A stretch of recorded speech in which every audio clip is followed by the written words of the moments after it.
Here we have a Subaru two-piece shaft, OE shaft for my customer Robert.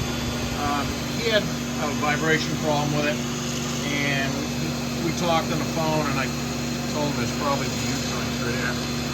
Now, this is one of them. This one did not articulate at all. It was just, let's see it, there you go. So then that was at the rear axle end. Just focus. And you can see those caps, that trunnion right there to the right is starting to cut in. It's got little fine lines in it.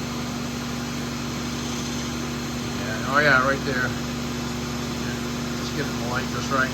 I don't think that there's a huge gap of time between when they look like this and they look like that. This one would not articulate at all, and it was making the car vibrate badly. So I put in the non-replaceable U-joints that get the old ones out without wrecking anything. Patience is key with this. I've got some tricks and I've got some special tools I made. I've been doing the Subaru non-replacement drive shaft fix, non-replaceable U-joint fix now for pretty close to 30 years. And it's been successful. There's one thing about this whole predatory engineering thing. This is like a two-piece trap. It does involve a center bearing, which is also trapped on. And I spoke about this in the previous video on a Ford product.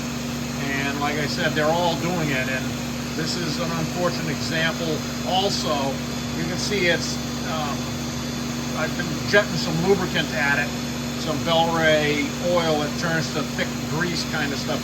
It's basically chain lube for dirt bikes. Just that has a little noise to it, and in its previous condition, this is a glaring example of that old wives' tale. Oh no, boy, it felt good. Them U-joints are good. Well, when somebody says that to me, the U-joints always end up looking like this.